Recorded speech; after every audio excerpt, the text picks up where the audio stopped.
He'll get his conditions, won't he? 3 mile forward, bottomless ground.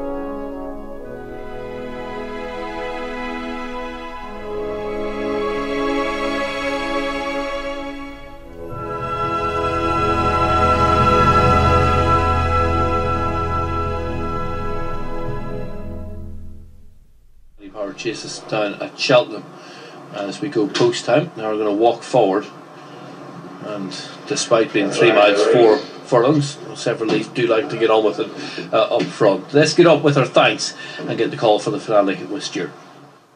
Stuart Turner on top of the rostrum, holding the yellow flag aloft. Final check of the watch from Seamus O'Neill down at ground level. Starting team happy for them to advance. In they come.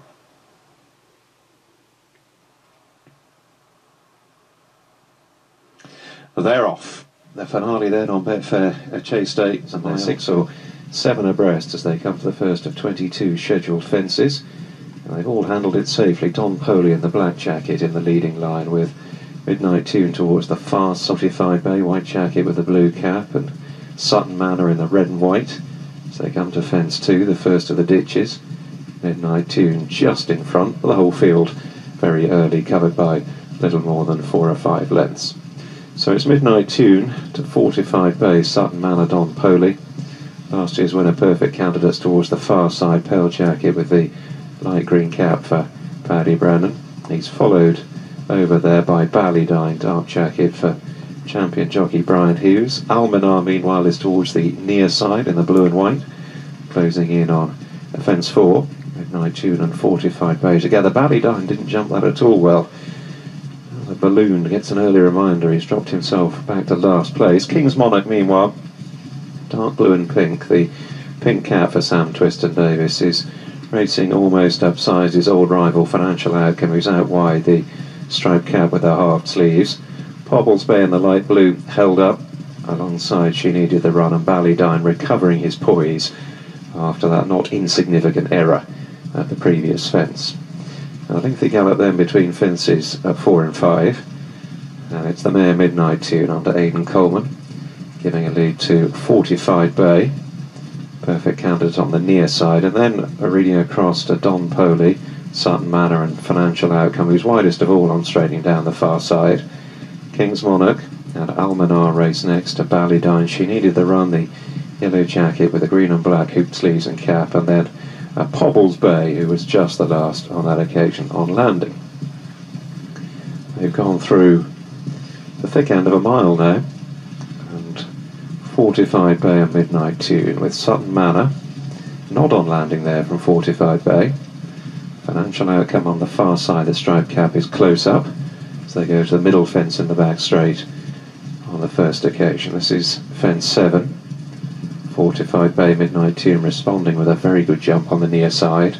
Less so Pobbles Bay at the back of the field, going towards another plain one before the second of the ditches. Midnight Tune regaining the lead from Fortified Bay.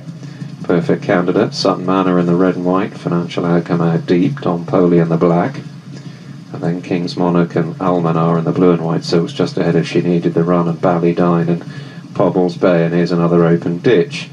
And there Almanar shifted markedly right-handed and collided in the air with She Needed the Run, who was left with nowhere to go in mid-air. Both kept their feet, but Almanar's having to be kidded and coaxed along as Midnight Tune leads them out of the back straight. They're heading to the end of a circuit, and they've got just over 2 miles still to travel. Sutton Manor is now tracking the pace, just shading second to Fortified Bay against the rail. Last year's winner, the teenager, Perfect Candidate, pale green cap for Paddy Brennan, disputing 4th on straightening with Financial Outcome on the left. Don Poley towards the far side. King's Monarch very patiently ridden in midfield, pink cap. Almanar just going a little in snatches, going back up through the field, and then Barbels Bay, she needed the run, and Ballydyne. And that was fence 10, where 45 Bay was in close, and Almanar out-jumped King's Monarch there. They exchanged positions. Don Poley's having to be humoured along the black silks for Harry Skelton. Coming towards the open ditch up the straight for the second time. This is fence 11. Takes them through halfway. Midnight Tune, bad mistake, Pobbles Bay, and eventually the call of gravity was too strong for Sean Bowen. He was airborne for what seemed like agonising moments, but eventually he's hit the deck, he's walked away. Pobbles Bay gallops away none the worse. The Midnight Tune leads over the next from Sutton Manor and Financial Outcome on the near side. And then Perfect Candidate and Fortified Bay. Reminder, the back of the field for Ballydyne, and still Don Poley's being kidded along. Midnight Tune not so good on that occasion. She just put down on it. Ballydyne is threatening to lose touch at the back of the field. His jumping hasn't been particularly assured. King's Monarch is towards the rear of the main cluster pink cap. Reminder for Almanar as they go under the judge with a circuit to travel. And it's Midnight Tune rounding the paddock turn. They've got about a mile and a half still to cover. Sutton Manor in second and 45 Bay on the inner third. Then Perfect Candidate, Financial Outcome, the latest to be nudged along. Don Poley rather more firmly at work. Almanar's off the bridle again, and now King's Monarch needs some encouragement to go out and do it all over again. She needed the run, is last of the main group, but in touch. Ballydyne, well, he's struggling on at the moment, but he's tailed off as they run slightly downhill to the first fence in the back straight, the 14th. The Midnight Tune, with the attentions of the riderless Pobbles Bay briefly to contend with, has just got a little loose on the lead here, a couple of lengths up on Sutton Manor. The leading pair jumping well over 45 Bay. Ballydyne is being pulled up with a circuit to go, heading on towards the 15th. And it's Midnight Tune to Sutton Manor in the red and white. Perfect Candidate. And there Sutton Manor takes a steep looking fall, crumples to the ground. He's going to get to his feet fairly sharply. He's up okay, Sutton Manor. He's fine. And so too is Stephen Mulqueen. Field thinning out, loose horse threatening to get him.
Sent me an email saying about this WhatsApp group, so it's quite a good idea, to be honest. We can get everybody with the one message. Yeah, gutted today, absolutely gutted.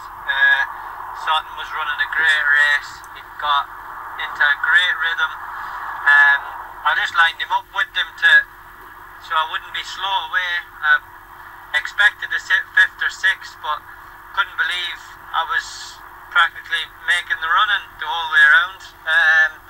But he jumped brilliant, got into a great rhythm. He loved the ground, was really enjoying himself, to be honest. Yeah, and just a silly mistake, didn't get away with it, unfortunately. I don't know, maybe I'm a bit crazy, but I still think that there wouldn't have been very many that would have got by him today. Nothing would have come from behind him. You can see the race, after he fell, the race completely dwindled away. There was plenty of them pulling up and whatnot, and I'm nearly certain that he would have kept galloping and kept jumping, and if he had done both of those, he was in with a great chance. But look, the best thing was he got up, he walked back in, he seemed fine. I had a look at him afterwards and whatnot. He seemed fine, so he lives to fight another day. So unfortunately today wasn't the day, but he'll definitely have a day. We'll definitely get one out of him, but thanks everyone for letting me ride him again, and hopefully we can do the business one day.